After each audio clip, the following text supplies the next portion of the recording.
Hello' everyone, পুনৰবাৰ স্বাগতম জনাইছোঁ মোৰ অন্য এটি ৰেচিপি ভিডিঅ'ৰ মাজলৈ। আজি আপোনালোকৰ মাজলৈ মই ঘৰত বনোৱা ঘিউৰ ৰেচিপি লৈ আনিছোঁ আৰু অতি সহজতে বনাব পৰা এইবিধ ৰেচিপি। আৰু এয়া গাখীৰৰ খৰ লৈ লৈছোঁ মই 15-20 দিনৰ খৰ জমা কৰি ৰাখিছিলোঁ। এতিয়া গেছটো অন কৰি কেৰাহী এটা বহাই দিছোঁ। এইখিনি ইয়াত বেলেগ একো কৰিব নালাগে। আপোনালোকে জুইটো মিডিয়াম ফ্লেম কৰি ৰাখি এইখিনি 20 মিনিটমান সময় ৰাখিব লাগিব জুইত।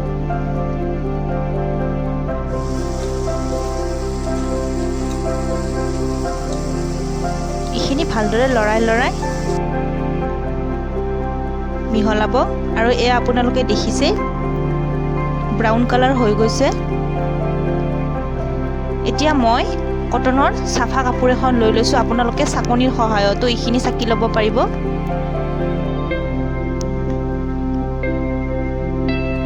এইখিনি মই এতিয়া ভালদৰে কাপোৰখনত দি দিছোঁ।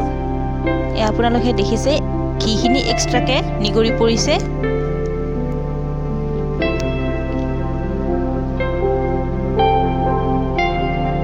এয়া মোৰ ঘিউ ঘৰতে বনোৱা প্ৰস্তুত হৈ গ'ল। এতিয়া আপোনালোকে এনেদৰে বটলত ভৰাই ৰাখিব পাৰিব। আৰু ভিডিঅ'টো চোৱাসকলক বহুত ধন্যবাদ।